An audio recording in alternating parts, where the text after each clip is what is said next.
Is the door to Iron Man totally closed? Because I don't believe it is. Oh. You guys can go through time now. You can go.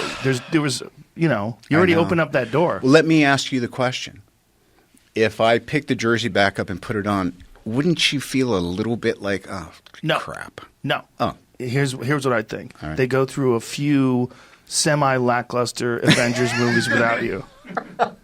You ready for this? I'm ready. Here's the scene. There's a moment where the world's fate is at stake, and they realize they need a super genius. And then they figure out how to restart that time machine. Great. Come on, man. Is that the audience sees you when you step out of that thing? Is this your? And you want a little arc on it too? Because if this is your idea, then you got to show up for it too. I'll do it. I'll show up. What do I have to do? I don't know. I'll do whatever I have to do. We all have to do whatever Kevin Feige I'll hold says. the thing. I'll hold the clap thing. Do they still have that? Clap. They do. They do. It's digital. I'll hold that digital thing. I'll do it. But the way people would freak out if you came back, come on, man. Think about it. Take a few years off. So to answer your question, to me, starting up again is off the table. I feel I've done all I could with that character.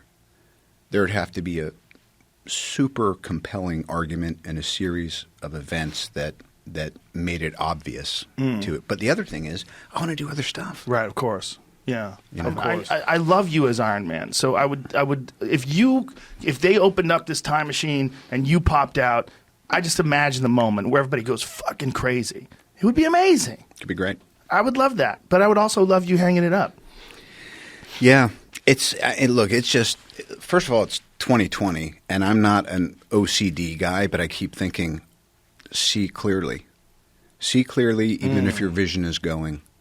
And it's difficult because I feel like we all just get buffeted by feelings and ego or fears or little, chips of resentments or intuitions that are tied to something maybe higher but you think is out of your reach or whatever. So it was a perfect time.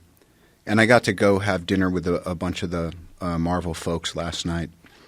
And kind of have just a little bit of extra closure because, the movie came out and it, was bananas and the directors are sending me pictures of like people flipping out in theaters when Tony snaps. And I was like, whoa, this was kind of like a really big cultural thing. But then like Victoria Alonso, who's the head of VFX for all these movies, a literal super genius, or Kevin Feige or Favreau or Scarlett or some people that I've just been there with it for a long time. We were there experiencing it all when it came out, and then we'd see each other on a red carpet, and it's not intimate. And then we kind of hadn't really had a chance just to do nothing, just hang out and, have some crudité and kind of talk shit.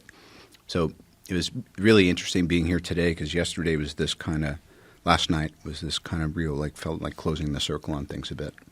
That's got to be bittersweet. Yeah. But I like that you want to move on.